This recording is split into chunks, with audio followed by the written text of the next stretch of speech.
대선 때 내가 했던 일이 있어. 나오면 다 자빠질 건데. 내가 들어가면 한 달 만에 그냥 이 정권이 무너지겠지. 구속되면 폭로해버리겠다. 용산에 메시지를 보냈던 명태균 씨. 지금은 좀 다른 기류의 기사가 나오고 있습니다. 명 씨 아내 입을 통해서입니다. 숨겨놓은 휴대전화는 처음부터 없었다며 대통령 부부에 관해서 폭로할 것도 없다고 말했습니다. 변호사가 나를 살려주겠다. 뭐 살려주겠다. 내 변호사는 휴대폰이요. 아니야? 명 씨의 이 말과는 정반대 얘긴데요. 아내가 민주당의 공익제보자로 가서 가진 걸 다 폭로하자고 말을 꺼냈더니 명태균 씨는 되려 폭로는 무슨 폭로냐고 잘라 말했다고도 했습니다.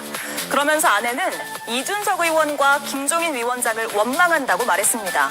조용히 살고 있던 자신들의 일상이 이준석 의원 때문에 망가졌다고 했습니다. 새벽 6시에 자꾸 전화를 하던 김종인 위원장은 남편을 미친 사람이라고 부정을 해서 많이 울었다고도 했습니다. 이런 가운데 민주당은 명 씨의 영향력을 보여주는 녹취를 또다시 공개했습니다. 네, 명 씨는 구속 상태지만 아내가 입을 열기 시작했습니다. 명 씨를 모르쇠하는 정치인들이 야속하다는 취지의 이야기를 했는데 여권 인사겠죠? 근데 저는 이 말을 배우자분이 지금 어쨌든 자신의 남편이 구속된 상황이지 않습니까? 구속된 상황에서 모든 상황이 야속하게 느껴졌을 거고 저거는 뭐 특정한 정치적 해석을 하는 것보다는 현 상황에 지금 남편이 구속된 상황에 대한 당연한 반응이라 생각하고요. 이거를 감정적인 말로 받아들이는 게 맞지 특정 정치적 해석을 하는 건 좀 맞지 않다는 생각을 합니다. 네, 지금의 심경을 나타내는 말들이었다 정도로 보면 된다. 자, 김준욱 의원님, 명 씨에게 민주당의 공익제보자로 가진 것 다 폭로하자라고 얘기를 했는데 명 씨가 폭로할 것이 없다 이렇게 말을 했다라고 지금 인터뷰에서 얘기했단 말이에요. 그동안 명 씨는 입 열면 다 뒤집어진다 이런 얘기를 하지 않았어요? 그러니까 명태균 씨는 지금 이제 아마 재고 있을 거예요. 어느 쪽이 나에게 더 유리한 쪽으로 작동될 수 있을 것인가. 이제 가족하고 명태균 씨는 좀 다른 입장일 수 있습니다. 제가 볼 때 아내분께서는 아마도 명태균 씨가 지금 구속 상태에 있고 이런 상황 속에서 왜 명태균 씨가 혼자서 모든 걸 다 짊어지고 가야 되느냐. 그동안 명태균 씨가 했던 일들에 대해서 아내분께서도 아마도 좀 알고 있는 것들이 있지 않겠습니까? 예. 특히나 명태균 씨에게 전화가 왔을 때, 지금 명태균 씨 주장에 의하면 김종인 전 비대위원장이나 또는 윤석열 대통령, 김건희 여사로부터 전화가 오면 그 부분에 대해서 스피커폰을 틀어놓고 통화를 했다라고 이제 주장을 하고 있지 않습니까? 예. 그렇다면 그 스피커폰 속에서 나왔던 많은 내용들을 아내분은 들었을 가능성이 있죠. 이런 상황들을 알고 있는 아내분은 아니 그동안 당신이 했던 것, 당신이 알고 있던 것들을 진솔하게 다 얘기하는 것이 오히려 당신에게 더 좋은 거 아니냐 이런 쪽으로 얘기를 갖다가 하는 것 같은데 아마 지금 단계에서 명태균 씨 입장에서는 그동안 본인이 했던 것들, 알고 있던 것들을 어느 정도 이게 이 카드로 들고 있는 것이 보다 더 유리한 국면으로 본인을 끌고 갈 수 있을 것이다. 이 국면을 끌고 갈 수 있을 것이다. 이렇게 판단한 것 같습니다. 예. 자, 인터뷰에서 또 하나 눈에 띄는 게 이준석 의원을 언급한 부분인데 남편은 조용하게 살기를 원했다. 이준석 의원 때문에 우리 일상이 다 망가졌다. 이런 표현을 썼거든요. 이준석 의원이 뭘 했길래 망가졌다라고 판단했을까요? 글쎄요, 제가 지금 보기에는 일단 명태균 씨 부인께서는 상당히 혼란스러운 상황이실 거예요. 남편분이 구속이 됐으니 뭐 그런 점에 대해서는 충분히 이해를 합니다. 이제 아무래도 한 언론 기사가 발단이 됐다. 그리고 그 언론 기사에 이준석 의원이 등장을 한다. 라는 부분에서 착안을 해서 좀 말씀을 하시는 것 같은데 네. 뭐 이 부분에 대해서는 사실 저희도 좀 억울합니다. 왜냐면은 증거를 가지고 뭐 정확하게 보도를 한 것이 아니었기 때문에 저희가 그걸 가지고 뭐 명태균 씨를 해하려는 그런 것들은 아니었고요. 근데 이제 다만 저희는 거기서 뭔 얘기를 했었냐면 김영선 의원이 개혁신당에 오려고 했는데 우리는 그걸 받지 않았다라는 이야기를 했던 거예요. 근데 지금은 상황이 어떻습니까? 사실 명태균 씨가 구속된 건 그 내용이 아니에요. 명태균 씨에게 돈 500만 원 주신 거는 김건희 여사인 걸로 나오고 있고 전화해가지고 김영선 해줘라는 윤석열 대통령이 하신 걸로 나오고 있어요. 예. 그리고 지금 구속이 되신 건 김영선 의원에게 돈을 받은 부분 때문인 거예요. 예, 정치자금법 위반이죠. 개인 비리로요. 예, 그래서 사실 이준석이 관련된 부분은 이 부분에는 없다라는 말씀을 좀 드리고 싶습니다. 예. 그럼에도 이준석을 언급한 것은 아마 뉴스토마토 보도, 최초 보도 때문일까요?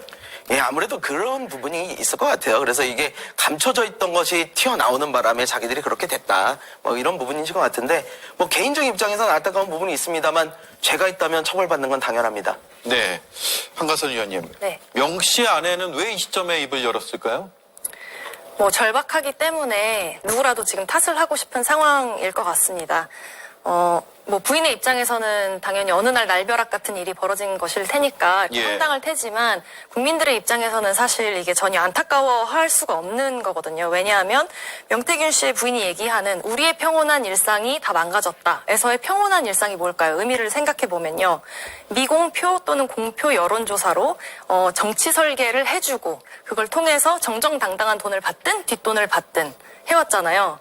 그리고 뒷돈으로도 메꿔지지 않는 어떠한 그런 정치자금의 빵꾸난 부분들은 공천을 연결해줘서 또 거기서 뒷돈을 받든지 아니면 공천을 원하는 사람들에게 자신의 친분을 과시하면서 뒷돈을 받았단 말이죠. 이러한 일상이 수면 위에 드러나지 않는 것을 평온한 일상이라고 얘기를 했을 텐데 예. 국민들에게는 평온한 일상일 수가 없는 겁니다. 그림자처럼 존재해서도 안 되고 당연히 수면 위로 드러났어야 하는 지금까지 감춰져 왔던 우리 정치의 좀 어두운 뒷면이겠죠. 당연히 밝혀져야 되는 사안이라고 생각합니다. 네. 자, 이런 와중에 대통령이 야단치는 녹취를 틀어달라라고 회유를 한 것으로 의심되는 윤핵관이 더 있다라는 보도가 나왔습니다. 어제는 윤한홍 의원이었고 윤 의원이 반박을 했죠. 명태균 씨가 정점식 의원도 지목을 했거든요. 왜 이렇게 한 명씩 지목을 한다고 생각하세요? 뭐 윤한홍 의원이야 직접 윤한홍 의원도 본인이 인정했기 때문에 뭐 더 이상 이 언급했는 이유에 대해서는 할 말이 없을 것 같은데 점정식 의원을 왜 언급했는지 저도 생각을 좀 해봤습니다. 근데 점점식 의원은 일단 먼저 해명을 통해서 전혀 사실 무근이고 실제로 이 중간에서 명태균 씨가 점점식 의원을 연결했다는 그 A씨를 확인해보면 될 문제다. 아주 간단한 문제고 만약 이 사실이 계속 보도된다면 법적 조치까지 취하겠다 아주 강경하게 나오고 있는 상황입니다. 네. 근데 명태균 씨가 그동안 보면 지역에서 경남을 거점으로 활동을 해왔었거든요. 그러면 경남 거점 활동하는 사람, 경남을 거점에 두고 있는 국회의원 중에서 그동안 윤석열 대통령과 가장 가까운 사람을 누군가 생각해보면 아마 점정식 의원을 떠올렸을 것 같습니다. 즉 다시 말해서 이 점정식 의원을 얘기한 것조차도 명태균 씨가 자신의 허장허세 또는 과시를 하기 위한 한 방편이 아니었나 저는 그렇게 생각을 합니다. 네, 허장허세의 방편이었다. 자, 그럼에도 불구하고 계속 새로운 이름들이 나오고 있어서 이게 검증을 하나하나 하는데도 굉장히 취재진의 입장에서도 곤란한 상황이 많습니다. 지금 명태균 씨의 휴대전화가 존재하느냐, 폐기했느냐, 이 부분이 관건인데 명태균 씨 부인은 이렇게 얘기했어요. 휴대전화가 있는 것처럼 말한 것이지 실제로는 없다라는 취지거든요. 그동안 해왔던 명태균 씨 얘기하고는 좀 다른 부분이 있어요. 이건 아마 이제 부인의 그 얘기이기 때문에 부인이 밖에서 명태균 씨가 본인이 가지고 있었던 사용했던 휴대폰들을 어떤 방식으로 처리했는지에 대해서는 아마 정확하게 모를 수도 있습니다.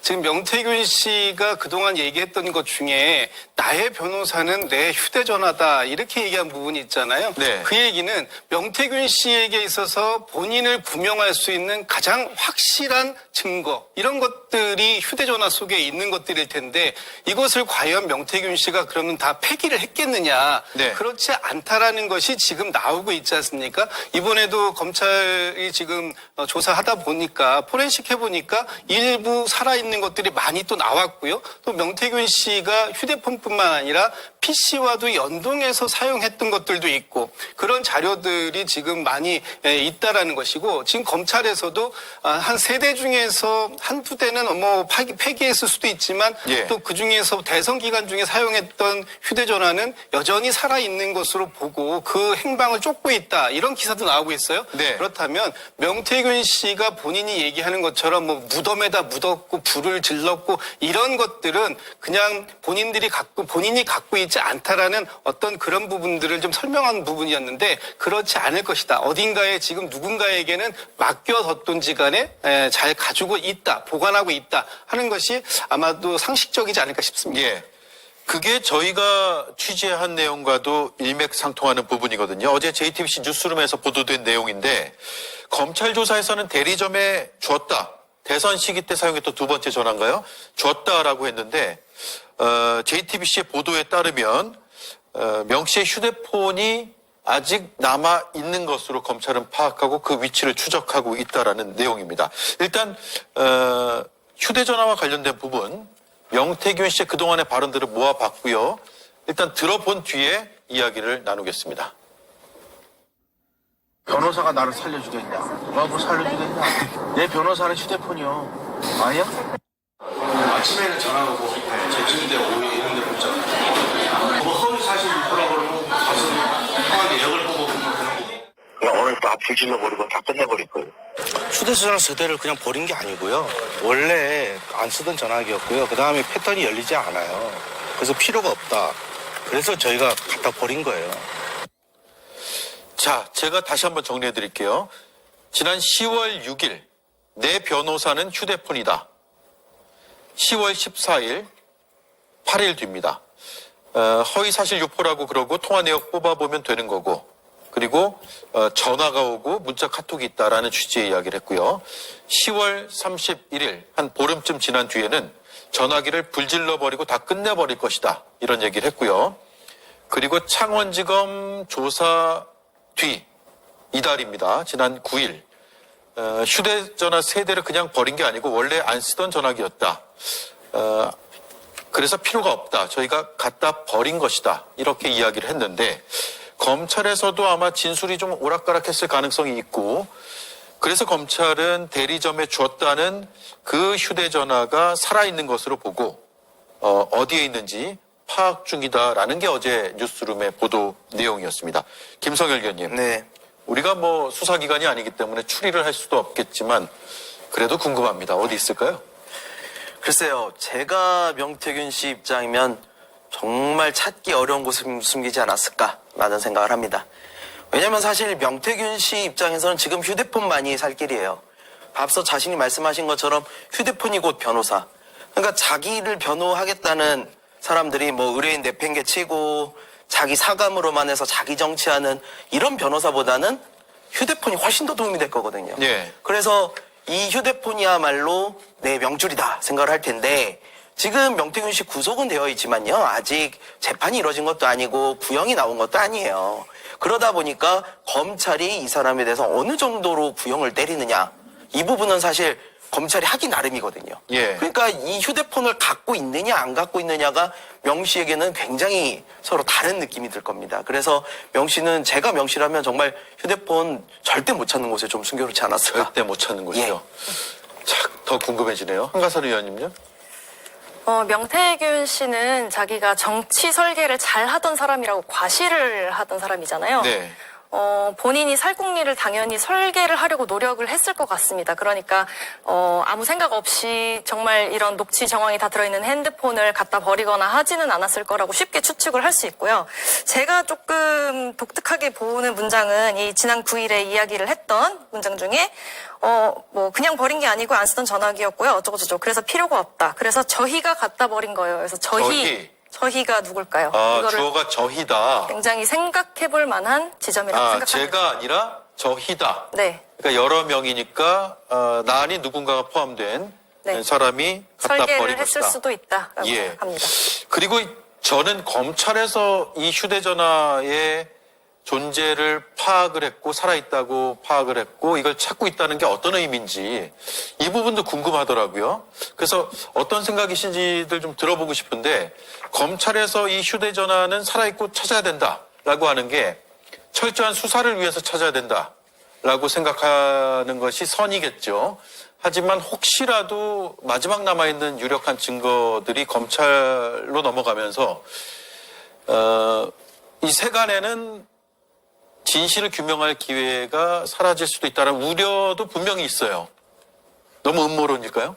아니, 두 가지 가능성이 지금으로선 다 존재할 수 있는 거죠. 하나는 검찰이 철저하게 수사하고 기소 단계에 가기 위해서는 지금의 어떤 녹취라든지 문자라든지 이런 것들이 원본이 필요한 부분이 있어요. 그래서 그런 부분들을 규명하기 위해서 찾아야 되는 부분도 있고, 좀 전에 말씀하셨던 것처럼 만약에 이 사건이 어떤 범위가 정해져 있는 수사로 간다면 그 수사 범위 바깥에 있는 것들은 아마도 어딘가 캐비넷으로 다시 들어갈 수도 있는 그런 가능성도 있겠죠. 그래서 그런 부분들이 어디까지 진행이 되고 있는지에 대해서 국민들은 또 알아야 되는 상황이 있기 때문에 예. 이 부분에 대해서는 수사가 1차적으로는 뭐 검찰이 진행하고 있으니까요. 검찰 수사가 진행된다 하더라도 그 검찰 수사에서 어디까지 진행이 됐는지에 대해서 나중에 반드시 다시 한번 확인하는 작업은 필요하지 않겠나라는 생각이 듭니다. 네, 추후 검증을 할 수 있는 방법이 있다면 좋겠는데 일단 필요성은 말씀해 주셨고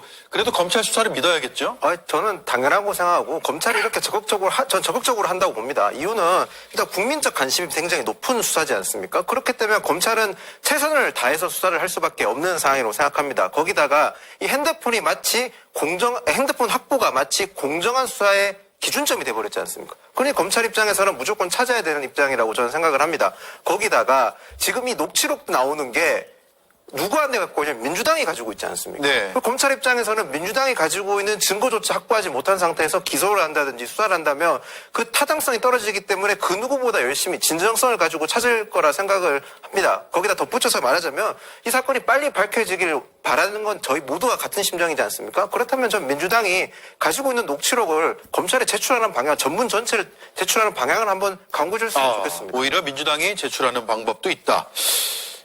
자, 그런 가운데 강혜경 씨가 김건희 여사의 녹취의 존재와 관련된 이야기를 저와 이틀 전에 인터뷰하면서 얘기했거든요.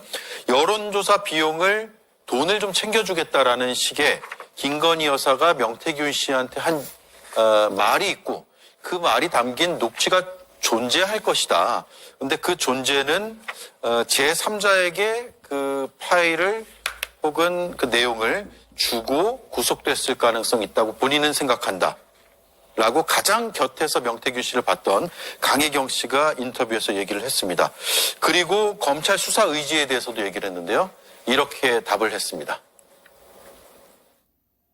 각종 언론사 측에서 잠깐 걱정을 하는 꼬리 자르기라는 뭐 수사 방향이라든지 이런 거는 제가 느낄 때는 전혀 없습니다. 약간 이렇게 수사를 정확하게 성역 없이 수사를 하는 것 그런 모습이 많이 보여서 제가 이제 누누이 검찰을 믿는다라고 얘기를 하고 있습니다. 예, 검찰의 이제 수사에 임했을 때 검사들한테 그런 것들을 느꼈다라는 거죠? 네, 그렇습니다. 예. 자, 성역 없이 수사하려는 의지를 읽었다라고 강혜경 씨는 느꼈다는 거예요. 신빙성이 있겠죠, 그러면?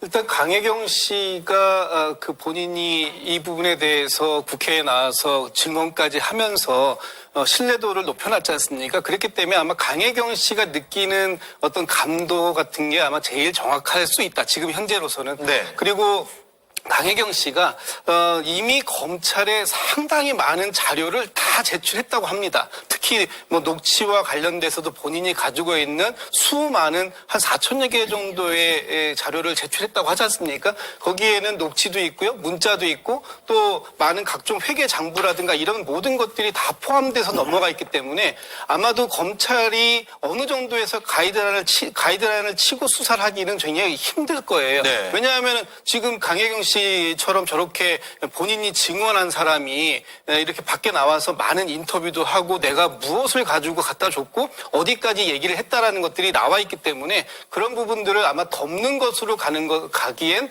지금 검찰의 수사가 상당히 부담스러울 것이다. 그래서 일단은 뭐 강혜경 씨가 지금 얘기한 것처럼 강혜경 씨의 자료들 그런 것들이 검찰을 그걸 토대로 좀 전방위적으로 수사를 하고 있는 것 같다. 그러나 어디에서 마무리가 될지는 네. 최종 기소 단계에서 확인이 되는 것이기 때문에 그때까지는 좀 지켜봐야 할 필요가 있을 것 같습니다. 네. 제가 강혜경 씨 인터뷰하면서 느낀 것은 강혜경 씨는 검찰을 굉장히 신뢰하는 것으로 보였고 그리고 대통령 부부에 대한 수사까지 이뤄질 것으로 판단하고 있었습니다. 그 얘기는 강혜경 씨도 그것을 좀 뒷받침할 만한 녹취나 자료 같은 것들을 제출했다는 이야기로도 읽히기도 했습니다. 어쨌든 검찰 수사는 지켜보도록 하죠. 그런데 오늘 민주당이 추가 녹취를 공개했거든요. 그 내용을 보면 지금 창원지검장은 아닌데 과거의 창원지검장에게 자신이 사건에 대한 영향력을 행사했다는 명태균 씨의 발언이 나옵니다. 들어보겠습니다. 이거 지금 서부경찰서 아니 여기 뭐 하는데 안 그래도 뭐 하고도요 지검에 가갖고 창원지검장 만나갖고 지금 뭐저 무슨 문제가 좀 있다 그러가 지검장한테 뭐 지검장이 저거대 저 누구 저 한동훈이하고 그 옛날 그러가 뭐 한방에 해결해줬지 뭐 그저 20일로 조사 받는데 똘똘 말르라고 다 해놨던데 김영석이가 내 욕하고 다닌 거 알아요? 그러니까 여사가 뭐라 하냐면 아이고 저 선생님 욕하고 다니는데 김영석이는 공소축기 있습니까? 그 여자는 입을 열면 죽어요. 사주 자체가. 그 창원에 저 지검장은 다 내 때문에 왔는데. 네. 자, 저는 이 녹취 들으면서 제일 먼저 느꼈던 게, 이제는 정치권을 넘어서 법조계까지 본인의 인맥을 뭐 자랑하는 건지 과시하는 건지는 모르겠으나 행사했구나 혹은 의심이 되는구나 라고 느꼈습니다. 그래서 도대체 끝이 어딜까라는 생각까지 했는데 한동훈 대표 언급도 나옵니다. 물론 한동훈 대표가 주체적으로 언급되는 것은 아니고 한동훈이 하고 그 옛날에 뭐 알았더니라거나 관계가 있었던 뭐 이런 지검장이라는 식의 언급이 나오는데 이러면 창원지검을 믿을 수 있을까라는 생각도 또 드는 거예요. 일단 먼저 뭐 한동훈 대표를 언급했다고는 하지만 저는 전혀 한동훈 대표를 언급한 거에서 의미부여할 필요는 없다고 생각합니다. 예. 저분이 자체가 허장허세가 가득하신 분이고 지금까지 유명 정치인에 대한 친문을 과시해왔는데 한동훈 대표 당시 그러니까 국민의힘 지난 총선에서 국민의힘 공천 당시에 영향을 해서 비대위원장이었던 한동훈 대표를 단 한 번도 지금까지 언급하지 않았기 때문에 저분이 만약에 진짜 한동훈 대표에서 친분이 있고 가깝거나 이랬으면 여러 번 여러 차례 언급했을 사람입니다. 네. 그렇기 때문에 전혀 한동훈 대표 언급한 건 의미 부여도 할 필요도 없는 일이라고 생각을 합니다. 근데 이 오늘 민주당에서 공개한 이 녹취록을 보면요. 오히려 창원지검 지검장이나 경찰청장을 불러서 김영사한테 충성하라는 만세가 충성맹세를 하라금 하는 말도 있거든요. 충성맹세요. 네, 충성합니다. 이렇게 3번 외치라고 했던 자기가 김영선 앞에서 그렇게 시켰다는 발언까지 합니다. 저희가 이 사람의 말을 어디까지 믿고 신뢰할 수 있을지에 대해서는 제가 누차 말씀드리지만 저희가 이 사람 말을 무조건 다 믿어서도 안 되고 걸러서 들을 부분이 반드시 있다는 점을 말씀드리고 싶습니다. 네, 그 걸러서 들을 부분은 분명히 있어 보이긴 해요. 그런데 내용이 워낙 많고 일반적인 사람이라면 이런 얘기를 꾸며내서 하기도 굉장히 그 창작 수준이 대단하고 그래서 창작이라고만 보기는 좀 어려운 부분도 있고 구체적인 이름이나 직함, 시기, 내용, 그 뒤에 결과 이런 것까지 다 읊어서 이걸 그냥 과대망상 혹은 허위 허장성세로만 볼 수 있을까라는 생각이 거듭 들기도 합니다. 기자의 입장에서는요. 물론 다 검증을 해야겠죠. 김성현 의원님. 네. 창원지검장은 나 때문에 왔다라는 언급도 합니다. 인사까지 개입했다는 의미로도 읽히거든요. 사실 지금 앵커님께서 말씀 주신 것처럼 다 믿기가 어려울 정도의 이야기를 하는 건 맞아요. 그런데 명태균 씨는 굉장히 특이한 존재인 건 맞습니다. 왜냐면요. 누가 일반인이 대통령과 대통령 부인과 통화와 문자를 주고받을지 누가 알았겠습니까? 예. 그거 자체가 비정상적이거든요. 자, 이 내용도 보십시오. 국회의원이 시장한테는 영향력을 미칠 수 있어요. 왜냐하면 공천이라는 고리로 연결이 돼 있거든요. 근데 법조에는 사실 영향을 미치기 어렵습니다. 검찰지검장 오는데 국회의원이 직접적인 관여 이거 쉽지 않아요. 그래서 둘이 서로 존중은 할 수 있으나 서로 뭐 상하관계가 되고 충성맹세시키고 이거 결코 쉬운 일이 아닙니다. 그런데도 불구하고 우리가 이 얘기를 할 수밖에 없는 이유는 명태균 씨가 김건희 여사한테 얘기를 했을 수도 윤석열 대통령한테 얘기를 했을 수도 저희가 그 가능성을 완전히 배제할 수가 없기 때문이에요. 네. 그래서 이런 사람이 이런 얘기를 했을 때 일반인 같았으면 에이 허풍이야 해야 되는데 통화를 계속하는 게 나오니까 그랬을 수도 있겠다라는 생각을 하는 예, 있습니다. 명태균 씨 정말 저도 기자 생활하면서 참 많은 사람들을 취재했는데 처음 보는 캐릭터입니다. 그건 분명해요. 그런데 2023년 11월 녹취거든요. 김영선이가 내 욕하고 다닌 거 알아요? 라고 하면서 창원의 지검장은 나 때문에 왔는데 라는 표현이 나오거든요. 2021년 하반기입니다. 저 통화 내용이요. 그런데 2023년이요. 그런데 2023년 하반기에 본인 사건이 창원지검으로 가지 않습니까? 그러니까 저는 저 시기와 저 대화 내용이 무슨 의미인가. 그런데 그 뒤에 2024년 이후에도 지금까지 이제 와서 이제 수사가 시작이 됐단 말이에요. 왜 거의 1년 내내 사건이 묵혀 있었는지, 또 검사명이 없는 수사과에 왜 이게 배당이 됐는지가 저 녹취에 뭔가 실마리가 있지 않을까라는 의심을 할 수도 있어요. 어떻게들 보세요? 뭐 당연히 일단 그런 생각이 들죠. 지금 명태균 씨가 하는 것에 대해서는 우리가 좀 한마디 한마디를 다 뜯어볼 필요가 있어요. 특히 좀 전에 얘기한 23년도 11월 달에 뭐 선생님 욕하고 다녔는데 김영선이 공천 줄 게 있습니까? 라고 얘기했다라는 것이 여사님의 육성이 맞다면, 예. 그렇다면 21년도부터 22년에 김영선 의원을 재보궐선거 공천 주고 23년까지 계속해서 명태균 씨와 김건희 여사는 통화의 관계를 가지고 있었고요. 그것이 24년도 그 총선에서까지 영향력을 행사하려고 했었다라는 게 일단 하나가 있는 것이고. 네. 또 방금 말씀 주셨던 것처럼 이 23년도 12월 달에 성관이가 검찰에 이제 고발을 하지 않습니까? 김영선 전 의원의 그 정치 자금에 관련돼서 고발을 하는데, 그 부분이 지난 9월 달까지 검찰이 검사 한 명도 없는 수사과에다가 사실상 방치하는 상황이 예. 온단 말이죠. 그것이 지금까지 언론을 통해서 공론화가 안 됐다면 아마도 지금까지 캐비넷 속에 들어있을 수도 있었던 이런 상황들이기 때문에, 이것이 합리적으로 의심을 해본다면 이게 명태균 씨가 어느 정도의 영향력을 계속해서 행사한 것이 아니냐, 누군가 명태균 씨의 뒷배 역할을 해준 게 아니냐, 이런 의심을 들 수밖에 없는 지금 그런 상황이 되었다. 이제 그런 부분도 수사를 해야 할 필요성이 있다라고 보여지는 거죠. 네. 저도 해당 부분은 검찰 수사가 지금 진행되고 있는 현재 창원지검에서 수사를 하는 과정에서 좀 더 논의해야 될 부분은 맞다고 생각을 합니다. 그런데 저희가 정치인 관련된 수사에 대해서 지금 지연된 부분을 지적해 주셨는데, 과연 민주당 정치인분들 중에서 선거법 관련돼가지고 제 시간에 6개월 이내에 기소된다는 그 원칙이 다 지켜진 적이 있습니까? 아닙니다. 정치 관련된 선거 관련된 그 수사 같은 경우는 수사가 지연되는 경우가 굉장히 많았던 점이 있기 때문에 그런 점까지 고려해서 봐야 될 부분이 저는 있다고 생각을 합니다. 네. 자, 창원의 지검장은 다 내 때문에 왔는데 라는 명태균 씨의 이 발언과 발언의 시기, 그리고 그 뒤에 정치자금법 위반 혐의 등으로 검찰로 사건이 오게 됩니다. 창원지검으로요. 그리고 뉴스토마토 보도와 그 뒤에 이제 명태균 게이트로 번지는 이 사태가 없었다면 과연 1년 동안 수사가 됐을 것이냐 라는 부분에 여전히 의문을 제기하면서 첫 번째 이슈는 맞춰야 되는데, 일단 오늘 나온 갤럽 여론조사 보면 대통령 직무수행 부정평가 중에 일단 김건희 여사 문제가 14%로 가장 높은 것으로 나타났고, 경제, 민생, 물가도 13%로 뒤를 이었는데, 눈에 띄는 건 명태균이라는 이름이 처음으로 등장을 했어요. 국정농단 명태균 개입이 대통령의 직무수행 부정평가의 이유로 꼽혔습니다. 네, 첫 번째 이슈 마무리하고요. 계속해서 이수진 앵커가 브리핑하겠습니다. 한동훈 대표가 그동안 런동운으로 기자들 피해 다니다가 네. 기자들 앞에 나서서 가족이 아니다라는 그 간단한 말을 못하고 있잖아요.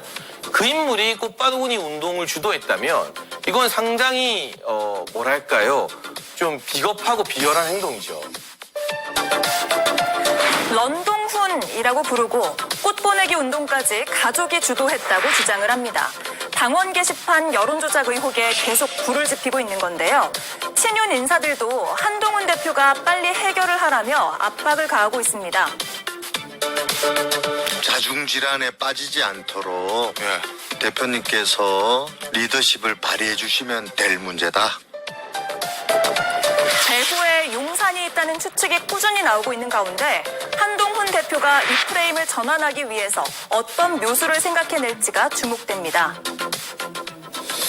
네, 오늘도 한동훈 대표는 논란에 대한 입장을 내지 않았고요. 언제쯤 나올까요? 글쎄, 한동훈 대표가 지금 하시는 걸 보면 아마 끝까지 말씀을 안 하실 것 같습니다. 끝까지요. 근데 그렇게 과연 끝까지 버틸 수 있을 것인가? 지금 장해찬 전 최고위원 같은 경우에는 거의 이제는 어떤 사실관계를 얘기하는 수준을 넘어서서 한동훈 대표를 거의 조롱하는 수준에까지 이르는 말들을 매일 쏟아내고 있잖아요. 그럼에도 불구하고 한동훈 대표가 이 부분에 대해서 명확한 답변을 하지 않는 부분, 저는 납득하기 어렵습니다. 한동훈 대표 이름으로 어떤 글이 올라왔다. 그런데 그것이 한동훈 대표와 동명이인이라는 것을 당에서 확인했지 않습니까? 네. 그렇다면 이 부분에 대해서도 어떻게든 이 당에 누가 썼는지를 갖다가 어쨌든 당에서 확인했다라는 건데 왜 한동훈 대표와 관련돼 있는 가족의 얘기가 나오고 있는데 한동훈 대표가 그걸 확인하고 있지 않은지 저는 좀 이해가 좀 잘 안 간다 이런 말씀 좀 드리고 싶습니다. 예. 그래서 여러 이제 비판뿐만 아니라 앞서 말씀하셨듯이 조롱 섞인 비판까지 나오고 있거든요. 그래서 좀 입장이 분명히 나오고 좀 해소되기를 원하는 분들도 있고요. 그런데 계속해서 입장을 안 내고 있어서 저희가 그동안에 있었던 일들을 짤막하게 영상으로 준비했는데 일단 보고 나서 얘기를 하겠습니다. 한동훈 대표가 런동훈이라는 별명까지 생길 정도로 기자들의 백브를 피해 도망다니는 장면이죠. 다른 민생 질문 받으면서 이렇게 지나가는 걸 가지고 마치 이 질문 받고 그냥 회피하는 것처럼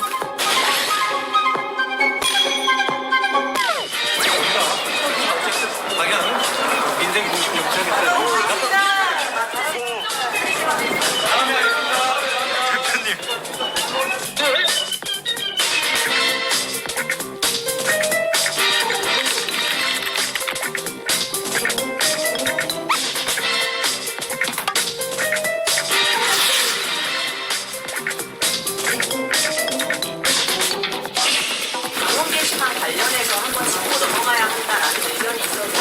불필요한 자중질환에 빠질 일은 아니라고 생각하기 때문에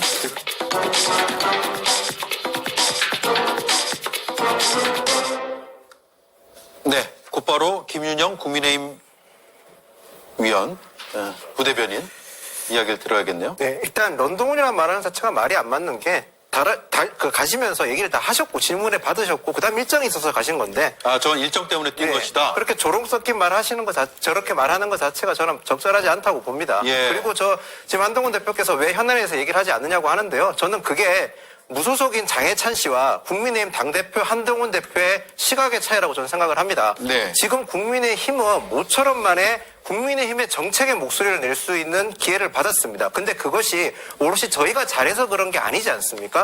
그렇기 때문에 조금이라도 더 정책의 목소리를 더 힘을 싣기 위해서는 저는 만약에 한동훈 대표가 어떤 지금 입장을 밝힌다 하면 또 다른 꼬리 물기식의 또 다른 논란이 계속 이어질 겁니다. 그렇기 때문에 저희는 공신력 있는 수사기관의 경찰의 조사를 기다리자는 입장인 겁니다. 네. 지금 저런 식의 한동훈 대표 입장 표명을 나와봤자 장해찬 씨 같이 저런 분들이나 다른 분들은 또 다른 의문이라든지 다른 의혹을 계속 제기할 거기 때문에 저희는 직접적인 응답을 안 하는 거라 그렇게 보시면 될 것 같습니다. 예, 장해찬 전 최고위원 식의 이런 그 문제 제기에 대해서 일일이 답을 하면 끌려갈 수 있기 때문에 굳이 할 필요가 없다. 끌려간다기보다는 지금 저희가 정책이라든지 저희가 지금 추진하고 있는 일이 생각보다 많습니다. 예. 그런데 잘 주목을 많이 못 받고 있지 않습니까? 그런 상황까지 고려한 국민의힘 당대표로서의 역할까지 고려해서 하신 지금 말씀이라고 보면 될 것 같습니다. 네, 어제 장 전 최고위원을 제가 인터뷰했는데 한동훈 대표 부인이 글을 썼다라고 확신한다라면서 아니면 고소하라고 주장을 했거든요. 들어보겠습니다. 저는 진은정 변호사가 했다고 확신합니다. 부인이요? 네. 아내의 사진과 실명이 계속 언론에 거론되는데도 유독 이 건만 건건히 대응 안 하겠다고 하며 예. 아니라는 말을 못하는 게 사실상 자백으로 보는 것이고요. 자, 다른 당에서 어떻게 보고 있어요? 조국혁신당은 한동훈 대표의 자백으로 보세요? 그러니까 한동훈 대표가 평소에 보여줬던 모습과 너무 기이하게 다른 거는 사실로 보입니다. 사실 골든타임에 해명만 제대로 했어도 이게 이렇게까지 번질 문제는 아니었다고 생각을 하거든요. 예. 이 이슈는 굉장히 심플한데 세 가지 경우일 수밖에 없습니다. 실제로 가족들이 자신의 명의로 썼든지, 근데 그런 경우는 굉장히 확률이 희박하겠죠. 왜냐면은 비슷한 내용의 게시물을 1, 2분 간격으로 사돈 관계가 다 같이 썼다. 이건 굉장히 희박한 확률이라고 모여서 써야 생각하고. 되니까요. 네. 예. 그리고 두 번째 확률은 가족 중 한 명이 아이디를 모아서 썼다. 이거는 개인정보법 위반이기 때문에 문제가 있죠. 그리고 가장 심각한 문제는 가족이 아닌 누군가가 뭐 해킹이든 도용이든 아니면 의뢰를 받았든 해가지고 썼을 경우에는 정말 불법적인 상황이기 때문에 큰 문제라고 생각하는데, 이런 경우에는 사실 한동훈 대표가 누구보다도 더 크게 분노하고 당무감사 지시하고 경찰 수사를 적극적으로 요청해야 되거든요. 길길이 날뛰어야 정상인데. 평소에는 그렇게 했었죠. 예. 근데 길길이 날뛰지 않고 국회 복도를 뛰어다니셨단 말이죠. 그렇기 때문에. 그건 물론 일정 때문이라고 그럴 수도 있죠. 김영 의원은 반박했습니다. 네. 그렇기 예. 때문에 점점 의혹이 이렇게 커져가는 게 아닐까 그렇게 생각합니다. 예. 자, 김성일 의원님. 네. 개혁신당에서는 새로운 주장이 나왔어요. 천하람 개혁신당 원내대표가 오늘 사표냈다는 소식이 알려진 강기훈 국정기획비서관실의 선임 행정관이 당원 게시판 문제를 물밑에서 담당하고 있다는 제보가 있다. 네. 어떤 내용입니까? 이제 아직은 제보 수준에 불과하기 때문에 정확하게 말씀드리긴 좀 어려운데요. 그 강기훈 행정관이 어떤 분이냐면은 음주운전으로 음주 면허 취소 수준의 적발이 되고도 예. 한 달 가까이 징계를 안 받던 분이에요. 근데 이분이 한동훈 대표가 김건희 라인이다 딱 찍어가지고 얘기했던 그분이거든요. 예. 그러니까 이분이 지금은 업무에 정직 2개월 받고 업무에 다시 복귀를 했는데, 이분이 한동훈 대표에 대해서 감정이 좋을 수도 없고 또 김건희 여사와 또 가깝다고 하니 이런 당원 게시판에 관련된 이 부분에 있어서 이분이 이거를 실무를 맡을 수 있다라는 부분은 어느 정도 합리적인 의심이라고 저희는 생각을 합니다. 그래서 천하람 의원이 질의를 했던 거고요. 덧붙이자면은 지금 한동훈 대표가 저렇게 하는 부분은 명백한 회피로 보여요. 왜냐하면 한동훈 대표 어떤 분입니까? 국회에서 국회의원한테 뭐 걸래요? 다 걸게요 하시던 분이고요. 그다음에 자기 개인정보 털렸다고 언론사 고발해가지고 압수수색까지 당하게 했던 분이에요. 근데 자기 가족들이 만약에 저렇게 주민번호 이런 게 싹 도용이 됐다, 가만히 있을 뿐이 아니거든요. 그래서 예. 그리고 또 이게 무슨 민주당 당원 게시판이 아니잖아요. 국민의힘 당원 게시판 누가 썼는지 알아보는데 10분이 걸릴까요? 경찰 조사까지 끌고 갈 일도 아니라고 생각하고요. 저는 좀 이제 회피 그만하시고 정면 돌파하실 타이밍이다 이렇게 보입니다. 네, 저는 개혁신당에서 강기훈이라는 이름이 나와서 이거 생각보다 맞다면 네. 생각보다 권력 내부에 깊숙한 곳에서 암투가 벌어진 게 아닌가라는 생각도 해봤는데, 분명히 사실관계 확인은 필요한 부분이라고 네, 맞습니다. 말씀을 드리고 넘어가겠습니다. 자, 마지막 질문 두 분께 드릴게요.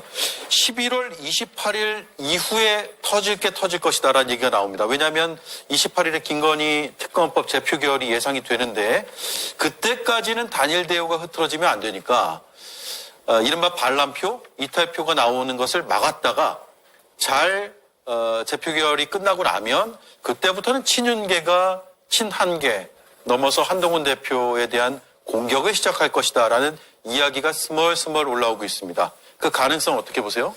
뭐 가능성이 없다고 볼 수 없죠. 왜냐하면 요즘 특히 한동훈 대표의 이 게시판 한 가족 드루킹 사건이라고 지금 장해찬 전 최고위원이 명명해놓은 이 사건에 대해서 지금 친윤계의 최고위원이신 김민전 최고위원, 김재원 최고위원, 연일 최고위원회에서 공개적인 발언을 이어가고 있어요. 네. 이 부분에 대해서 빨리 대표가 수습해라라고 얘기를 하고 있는데, 사실 최대한의 압박을 가하는 것 같지는 않습니다. 그것이 아마도 28일 날 예정되어 있는 김건희 여사의 특검법의 재표결 과정에서 혹시라도 이렇게 강한 압박이 오히려 그 친한계의 이탈을 불러올 수도 있을지 모르겠다라는 그런 생각 때문에 지금은 계속해서 그 정도를 관리하고 있지만, 이 부분도 사그러뜨리지 않고 계속 불씨를 이어가고 있는 이 상황 속에서라고 한다면 28일 날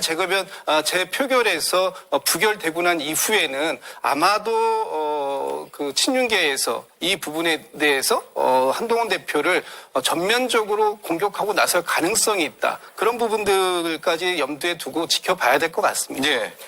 특검법 재표결 때문에 제대로 된 공격을 이 시점에서 못하고 있다면 국민들께서 이 지금 게시판 논란을 얼마나 당위성에 대해서 얼마나 박약하게 보시겠습니까? 그리고 모든 게 지금 국민의힘은 당연히 윤석열 정부 성공을 위해서 노력하고 있는 것인데 지금 신윤계 만약에 28일 이후에 재표결 이후에 제대로 된 공격을 하겠다고 하면 과연 누가 진짜 윤석열 정부의 성공을 위해서 뛸지 저는 의문입니다. 윤석열 정부 성공을 위해서 하려면 108석밖에 없는 소수 여당으로서 저희가 뭉쳐야 되는데 분란을 일으키는 그 사람들이야말로 윤석열 정부 성공을 방해하는 사람들이 아닌가 저는 그렇게 생각을 합니다. 네. 자, 이 이슈를 마치면서 저도 한 말씀 드릴게요. 지금 구체적인 반박이 안 나오고 있어서 한쪽의 얘기가 좀 많이 보도되는 측면이 있습니다. 저희도 오늘 그렇게 다룰 수밖에 없었고요. 하지만 추후에 한동훈 대표 측의 입장이 더 자세히 온다면은 저희가 충실하게 보도를 해드리도록 하겠습니다. 그리고 진위 여부는 살펴보죠. 기다려보죠. 네 분 잘 들었습니다. 고맙습니다.